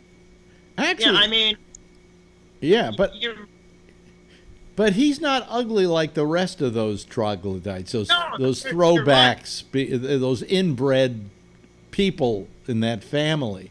He actually looks he looks very good now. He's kind of a hot guy, and and he's marrying a hot woman, and everybody loves it. And I think the fact, and a lot of people in England are very happy about the fact that she's half black, because they feel now that there's a real inclusion that the people in England have with that family because she is there, and by the very virtue of her presence. And I think that's a very good thing. But, look at the Duke of Windsor. He couldn't marry Wallis Simpson because she was an American divorcee. How many years ago was that? And now, here's Harry. But, you see, he doesn't have to worry about it. He used to be second in line to the throne. He is now like, what, fourth, fifth? Something like fourth. Yeah, he's down the road. Well, there's three other kids. There are four kids. There's William. Then there are the three kids. And then there's Harry. So he's, what, fifth down the line? Something like that? Yeah. So anyway, he's got it pretty good. He just gets to sit around and, cut the tape at bridge openings and things like that, and go home with a very, I think, attractive, intelligent, accomplished woman. I mean, we've lost a great actress, but you know, great. Well, we did what we did when we. How about Grace Kelly? Yeah, you know. You know so Meghan Markle's mom divorced Meghan Markle's dad when she was like 2. I mean, the mother was 2? Boy, that was a young marriage. No, when Meghan was 2. When Meghan was 2. She realized he was a jackass really early in the relationship. Yeah. And she got rid of him. But it looks like she and her father have a fairly good relationship. There are pictures of them being very cozy and cuddly, and you know, she supposedly loves. Is the mother the African American, or is the father? The mother is African American. What? She's very African American. Yeah. Yeah, it's the mom. But you know, and she's going to the wedding, so it's going to be really cool to. Well, okay, so she's probably gonna walk her down the aisle. Well, she has to, because the only way he's gonna walk her down the aisle is if they run an ambulance up to the chapel or whatever. No. The only way, if she wants him, she just has to pay him. He's that kind of No. He's having a heart operation on Wednesday. Yeah, and Melania's in the hospital for a week for surgery that shouldn't take that long. My guess is Michael, whatever that lawyer's name is about to drop a big ass bomb, and she doesn't want to be anywhere near it. You mean Michael Cohen? No, Michael Andrade and the lawyer, Stormy Daniels. Yeah, so he's about to somebody's about to drop something big, and the safest place for Melania is in the hospital. Well, yeah, but you can't stay. That's pretty good theory. I didn't think of that one. She can't stay in there forever, you know. Well, she's got a whole week, so my guess is something's going to drop. It's pretty big. She'd get all drugged up in there, so. Yeah, it's the safest place for her. Wow. Really. Yeah. Wow. But I agree with you. They didn't. I mean, I only know kidney stuff because of Marty, but they weren't really forthcoming on a lot of the kidney stuff. But we both know that when you go in there into the inside of a kidney and start removing nodes and stuff like that, the kidney gets like super pissed off. And so it's a lot of pain for multiple days because you've just pissed it off so badly. Well, I pissed off my kidney, and it you know, I mean, it had a fit, didn't it? It had a little fit. Well, I have kicked your ass to the hospital. I have cysts in there. I have cysts in my kidneys, but a lot of people my age do have cysts in their kidneys. It's not unusual. No, but and they don't always need to be removed. But if they do go in there and even just, well, because they use a laser, so they have to cauterize it kind of thing to it. If they would use a scalpel, it would probably have less of a reaction. But they're not in there with a scalpel. So using the laser really seems to piss the inside of a kidney off. Yeah, yeah. And that's probably true for all of our organs. I just know the kidney part. Yeah. Yes, Jeff. I once had a kidney problem that was the most painful thing in my whole life. But what it really was just a clot.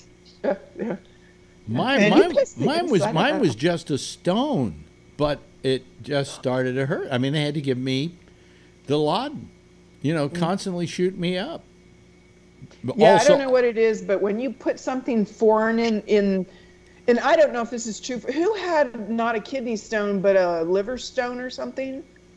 Somebody had a bladder stone. That's it. So, Patrick, do you think that what you know about a bladder stone, is it just as just as harmful inside the bladder as it is inside the kidney? Oh, I can tell you, and I may have said this, but I kept wetting myself for 5 weeks until I had the surgery, because the bladder stone is a lot like a kidney stone. It's not round, it's just a jagged thing. Yeah, it looks like an asteroid. If it bounced around in the bladder, it would spasm the walls lining of the bladder. Well, here we go. We just lost all our young listeners. Well, see, that goes back to the same thing. If you're and I don't know about Jeff, you've had a lot of heart surgeries. It's probably the same thing for you. Stop screwing with the stuff that isn't supposed to have us inside, because it really pisses these things off, and you can't blame it. Nothing's supposed to be in there except for the heart surgery these days it's only done through a catheter. It's yeah, you're in and out in a few in an hour, and then you recover for maybe 2 days or even 1 day. So my cardiologist said that if you run a marathon like Ironman, you are putting your body through the same recovery process as if you had open heart surgery. So it takes a year to recover from the surgery. It'll take your body almost a year to recover from that kind of a event, which I was really surprised. Never did one of those. Open heart surgery. I was at home for 3 months. Oh. Yeah. What year was that? Sorry. That was 45 years ago or so. Because, see, I remember about 20 years, the first time I had ever seen somebody with open heart surgery, he showed me the scars. It was slit from here to here, and he was da-da-da-da-da, and that was 20 years ago. They don't do it like that anymore. Well, I had to stay home for 2 months once. For? Nothing. I just stayed home for 2 months. I didn't go anywhere. You got laid off.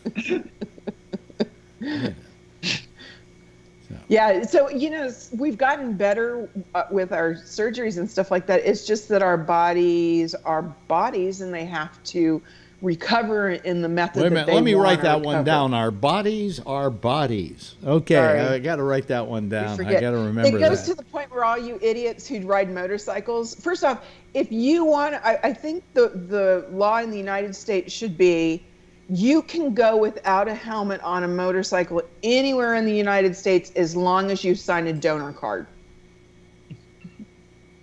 I don't care. You can go helmet free as long as you've signed a donor card. Let me change the subject. Sorry. Renee's here. Our good president, in his wisdom, has decided to help bail out a Chinese company. Saw that. Now, how does this go along with his trade thing? You mean make China great again? No, I mean, it's a Z. I can't remember the name of it. ZTE. ZTE, and that helps out that Indonesian company of his, doesn't it? Yeah. Oh, really? I didn't know about that. Tell me, Kevin, what don't I know here? It has something to do with an Indonesian company that Trump owns over there. Yeah. Yeah, and I don't know the details of it, but I heard background stuff of that. Because he said, we're not going to do trade with any company that does business with Iran. Well, guess who does business with Iran? ZTE? ZTE. Bingo. Yeah. Bingo. Mm-hmm. Hello, Ray Renati. How are you this evening? Hey, Ray. Yeah, all of a sudden he's... this is Mr. We're going to clamp down on trade, and we're going to blah, blah, blah, blah. We're going to have tariffs and the hell thing. Oh, by the way, while we're at it, we're going to bail out a Chinese company. Because everybody Scott, who wants a job in the United States has a job. Scott has his hand up. What's Scott? Do you know why there were sanctions against ZTE? I don't remember. Because of Iran, right? Because they were doing business with Iran. No, I believe it's a Chinese mobile phone company. Yeah. And they use components that they can actually spy on U.S. people and military. Yeah. This cell phone was banned from all military commissaries or wherever you might buy near because they were tracking military base. Because they're listening in. So he's helping the Chinese spy, which is associated with Russia. Yes. Yeah. He's a traitor. I am a traitor. Yeah. Can you hear me? Yes, I can hear you, Ray. Okay.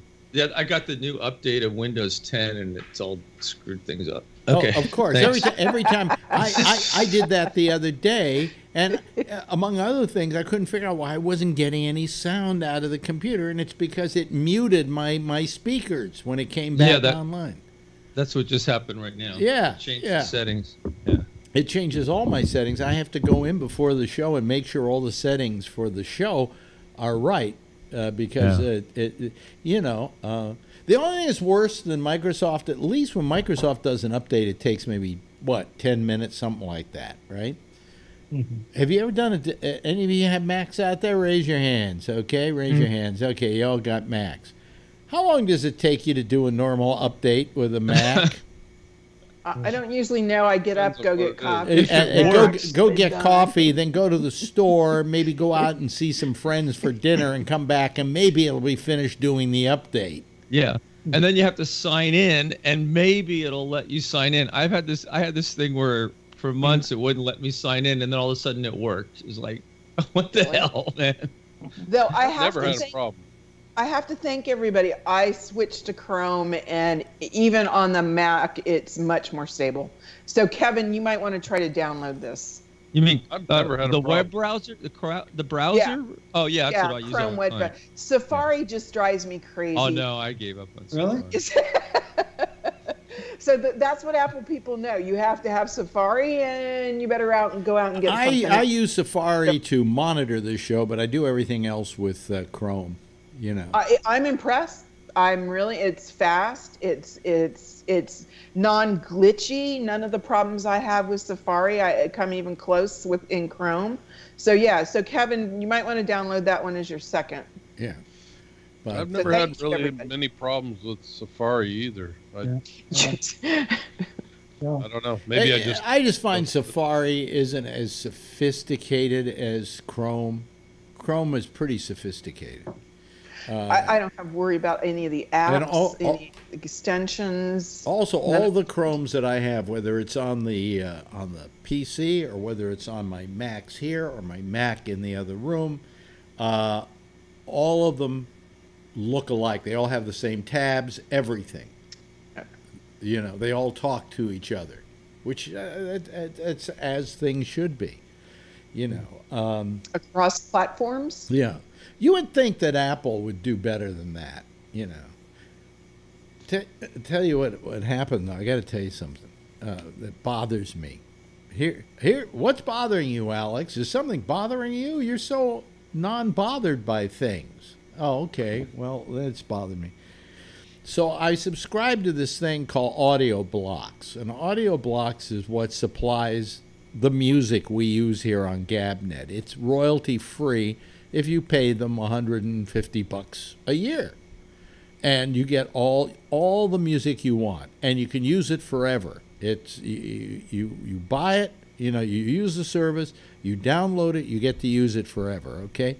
Well, occasionally, I don't know, they got some kind of deal where they buy something from somebody, but that person also has themselves listed with YouTube.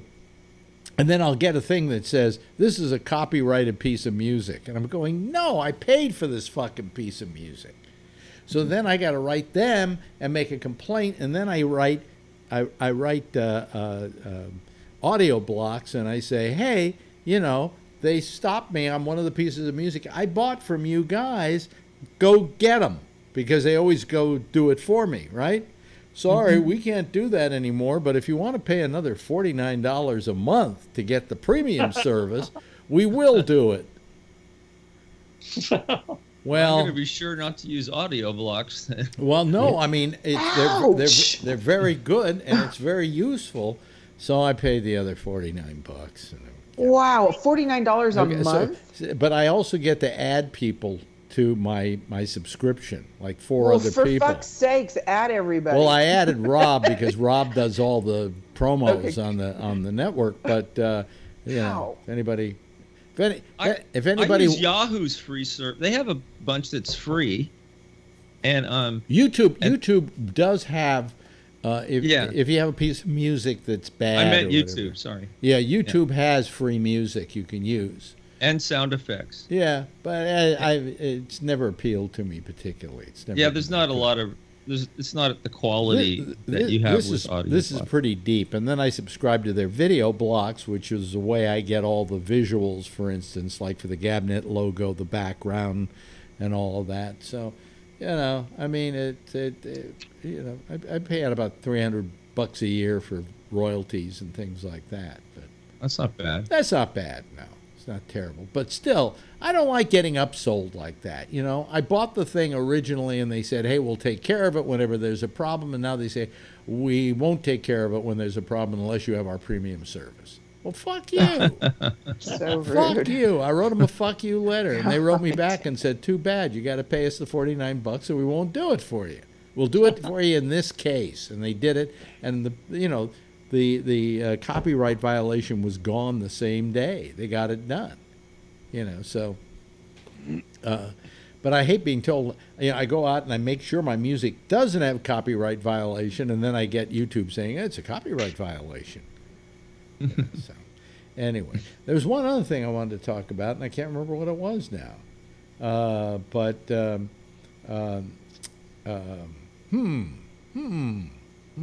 I guess I've run out of stuff to talk about. Yes, Tom maybe has something. Would it be about the big death today? Oh, you mean Tom Wolfe? Yeah. Yeah, Tom Wolfe died. Oh. That's sad. He's a plus. Yeah, that's good. Yeah, yeah. But, you know, how old was he? 88, something like that? Was at 87. 87. So, you know, it's so sad he died. Oh, my regrets to his family. I mean, the guy was 88 for crying out loud. I don't know a lot of people that are. I'll be happy if I live to be 88. You know. But he did good. I mean, he made an impact. Whether you like the subject matter, he made a very large impact on the American psyche. Well, he also created a kind of journalism, you know, of sorts, because most of the stuff he wrote about were true situations. I mean, you know, the Right Stuff, which is a great book, the Bonfire of the Vanities, which was about a real case that happened here in New York, and he was a great writer. When he wrote, it took him about 8 years to write every book, but you know.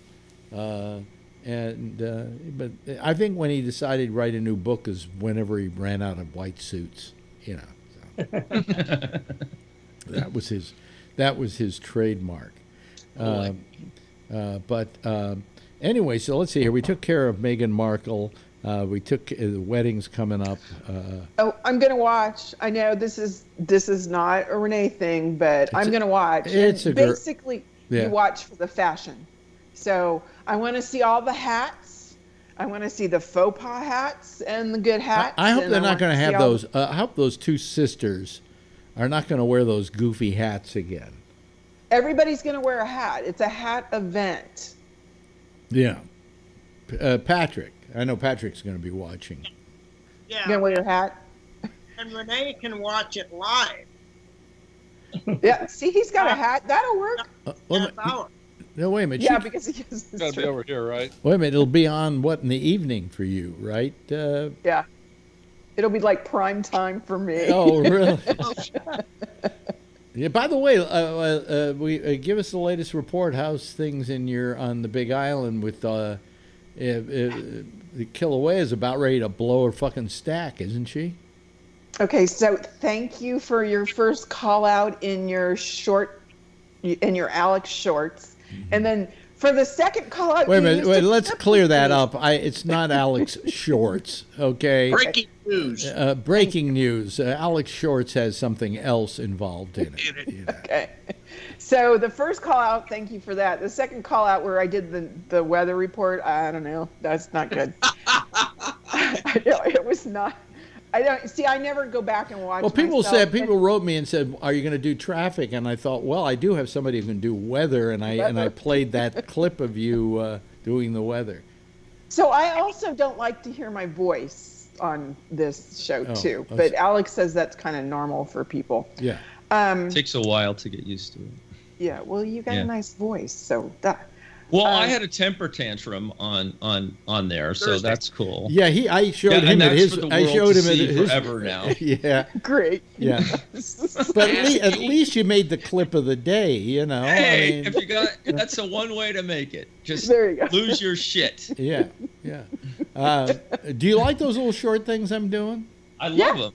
Yeah, they're really? Great. Good. I think they're great. And I'll keep love doing a little it. commentary after everything. I mean, I don't have I don't have as many. Yesterday I had like about 350 people watch. Yeah. You know, which compared to this is, you know, it's a hit show. But today it's only up to 156, and then there's like about another 50 on the other, so it's about over 200. So that's still good, you know. Yeah. I think when people see something is under 15 minutes, they're more likely to listen. Right. I agree with that. Right. Yeah.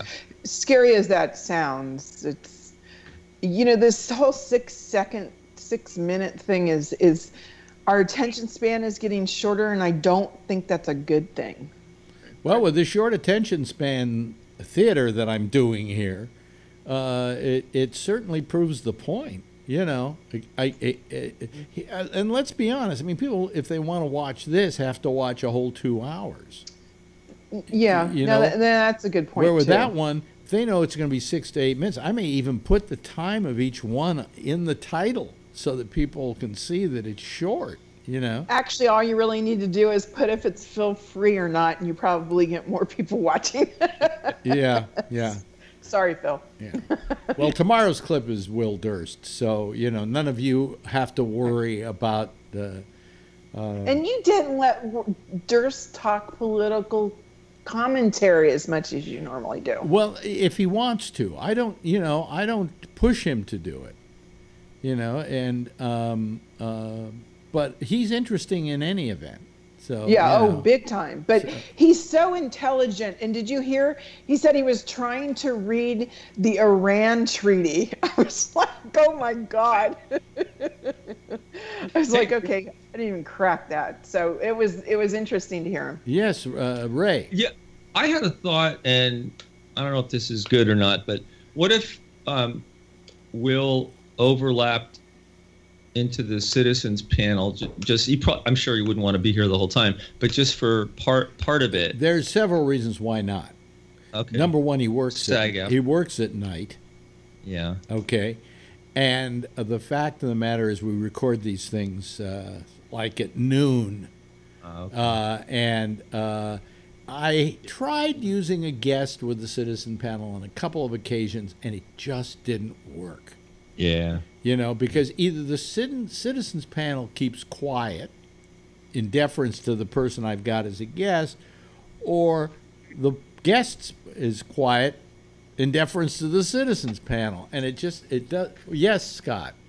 Or Phil will ask stupid questions. Yeah, well, that's the other problem. Yeah.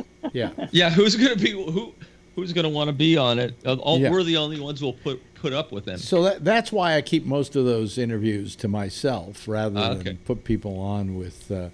And it's not that you guys are bad or anything. It just, for some reason, it throws the balance off. Yeah. And I've never been able to figure out a way of making it work.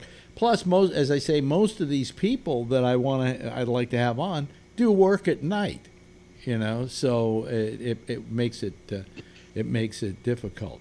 Yeah, you were talking to your ex-wife, and you said, after this, I'm going to Costco, and I'm like, oh man, this is like an 8 a.m. show. Yeah, well, I mean, yeah. But well, that's why I disappear for long periods of time, and probably will be even more so because I work at night. So. Yeah, what are you doing now? Well, my play ended, but. You know, I usually have more work, but I had that concussion, so I couldn't, you know, audition a lot or anything. But hopefully they'll turn around. Yeah. Did you get a new agent? You said you were looking. No, I have to get a new agent. It's not. I thought it would be easier than this since I had one for 20-something years. But the 4 that I contacted didn't even get back to me. What happened to your agent? She retired. Oh, fuck. Yeah, Mary Tonry up here. She retired. I started with her when she started, and then she retired. Well, how dare she do that to you? Yeah. You know? Well, they're all looking for young people. I hope you find daytime work, okay? That's what I hope and pray. Daytime work. Stuff that will suddenly let you be, home by 6 o'clock. How's that? Yeah. Yeah. That's a good, yeah. It's because we'd hate to lose you on the citizens panel. Jeff? Yeah. Yeah, I'm curious if Ray would we would be willing to talk a little bit about his head damage that he's recently had. Concussion. Sure. I mean, I if you want me to. Sure. I mean, I used to play water polo in college, so I think I had a number of concussions just from the ball hitting me in the head a bunch of times. Yeah. And then I started doing Muay Thai kickboxing about 10 years ago. And I think I was just too old for sparring, and so I had a concussion about a year and a half ago, and then I had post-concussion syndrome. And then my doctor told me to stop sparring, and of course I didn't listen to her, and I went back and I got another one, and then I had post-concussion syndrome 3 times as bad as the first time. Really? Post-concussion syndrome is people over 50, women, if you have PTSD, your chances are much higher of getting it. And you can have emotional issues, you can have memory problems, headaches, sleep problems, all kinds of weird mental shit. And I'm finally over it. Took like 8 months. How long did it? Yeah, I was going to ask you, what was that time period? It takes like 3 months to a year. 90% of the people get over it in between 3 months and a year. It took me about 8 months this time. So your doctor didn't say stop getting hit in the head? She did, but I didn't listen. And I went back and got hit in the head. But you don't have any... I'm good at sparring, but the problem is I can't take a punch anymore. I cannot even take a light hit in the head. No issues with CTE or nothing? Huh? No issues with CTE or anything like that? I had scans. You mean? Yeah. Oh, CTE? You mean that really bad disease? Yeah. Oh no, I don't have that. Okay. No, it's just post-concussion syndrome from a mild brain injury. How about mad cow disease? You have mad cow disease at all? No, I don't have that either. Yes, Scott has mad cow disease. You got to watch that. No, I know. That's why I'm not doing it anymore. Well, I'm not going to worry about it. Jesus, that'd be like hell. That's like worrying about Alzheimer's. You're just really a sporting guy. Well, I mean, you're a friend like of mine is going. A friend of mine's going through that with ALS. He fell off a truck. Yeah, he probably had a really bad head injury. Yeah, he fell off a 13. No, mine was truck. Yeah, see, that's different. See, I had a mild brain injury. So you can get like really bad post-concussion syndrome from a super mild brain injury. It has nothing to do with the severity of the brain injury. Really? And are you up on? They're even saying that they don't want you to. No longer in soccer do they want you to head the ball as a practice. Yeah, because when kids. So that's probably what happened to me. So I played water polo in high school and college, and then after college, and I got hit in the head with the ball a bunch of times. Saw stars a bunch of times. Back then, nobody cared. Isn't that a soft ball? I mean, compared to... No, it's not soft. No. No, it's blown up just as harder than a soccer ball. It's blown up like a... It's almost as hard as a softball. Really? Yeah. It's hard. It's like a basketball hard. Don't soccer... Is it mine? Am I wrong? Don't soccer players hit the ball with their head? That's what I was just talking about. Yeah, this was water polo I played. Yeah, but what I'm saying is...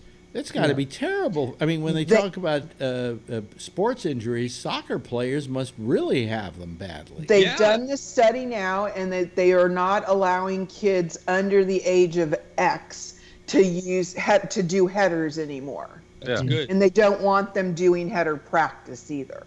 But football's still a problem because it's almost impossible not to hit your head. Mm-hmm. They're trying to develop helmets that actually absorb the shock, but it's super hard to do that because your brain still moves around, you know. Yeah. But they're cumulative, so that's why they don't want kids doing it anymore. Because if you say you get 5-6 concussions when you're a kid, well, you get over it real quick. But when you get older, your body still retains the symptoms of that concussion. Exactly. And so if you get another one, you're more likely to have big problems. That's fascinating. Yeah, I mean, the problem is, you know, the parents really want their kids to go out and do sports in school and so on and so forth, but we're beginning to find out that at that age, it's not a good idea. Right. You know, go take a hike. A lot of parents nowadays are pulling their kids out of the sport. You want your kids to be athletic, teach them to hike. Teach them to do stuff that is aerobic and non-impactive. Football should just be gotten rid of. Oh, completely. I mean that's bad. Well, that's wait a minute. Hold on a second, Ray. What would you do about all the profits from gambling? Yeah. Well, you know, I mean, thinking about, it's the same thing like guns. It's like, I mean, let's face it. Most of these sports are popular and are promoted and so on because they know people are betting on them. And now with the Supreme Court ruling, with the new Supreme Court ruling, if your state wants to have gambling on sports betting, they can do it according to the Supreme Court. So you know. Another states' rights, another states' right ruling, right? Well, in a way, I kind of agree with that. You know, on the other, I think we've already done the studies saying that if you live an X amount of distance from a casino, you're more likely to be this poor. And if you live further out, well, the trouble is that I sit here in New York and I watch all these ads for New Jersey. And for this gambling stuff that you can do online, and I'm thinking about families who are losing everything because these people are playing online. And what the state should have done was they should have said it's okay to do gambling online, but you have to put a limit on the bets, you know, and a limit on how much a certain person can bet in a given month or a week or whatever, because I can see entire families, you know, going to the poorhouse because they've got these guys on television saying, hey, bet against real, in fact, the guy drives me crazy. He says, real dealers broadcasted live. And I'm going, there is no such word as broadcasted. You moron, you fucking idiot moron. Yes, Patrick, you got the last word here. I took my mother to a concert a number of years ago at we have a casino here in Milwaukee, and we just went to the concert, and as we were entering the building, there was a taxi cab with a lady who was getting into a wheelchair, and it must have been Social Security Day, and knew that she was going in to blow her money, and it just made me sick. The addiction to gambling, so. Yeah. Well, you know, it's the way it is. I know people. I used to live in Reno, Nevada, and I know people who live in Reno people who live there don't gamble. They know that that's the worst thing they can possibly do or start doing. So locals do not gamble for the most part. Anyway, hey, listen, there's the theme and everything. And gosh, it's been a nice night without somebody. Scott Boddicker, thank you for calling. Thank you, Patrick. Thank you, Kevin. Ray Renati, I hope you keep calling forever. I'm hoping you don't find work. Okay? Okay, thank you. That's not nice. That's my wish for you. Tom, always thank you. He always calls whenever he hears Phil isn't going to be on. I think tomorrow night is also a Phil-free night, too, so join us. Thanks, Jeff. Thanks, Renee. Say hello to Madam Pele. And everybody, give yourself a wave goodbye to that wonderful studio audience, live audience that's been watching you. That's them, folks. That's our citizens panel for tonight. Hey, that's what they're doing. Oh, I forgot to turn them off. Okay, and I got to get rid of them here. And then, okay, then I think we're offline. All right. Hey, look, that's it for tonight. The Intersection is next with Jack and Amy. After that, at 1 o'clock, it's Connections with the people down there from Florida doing a really good show. If you haven't heard it, give it a listen. Connections. And then tomorrow night, at 8:30, it's our sports show, The Arena, with the franchise MC, and Damian Chaplin will be here at 9:30 with The Exchange, followed by a guy named Alex Bennett. Same time, same station in life at 10 o'clock, and saying, as always, if you see her, tell her I love her, okay? Bye, everybody.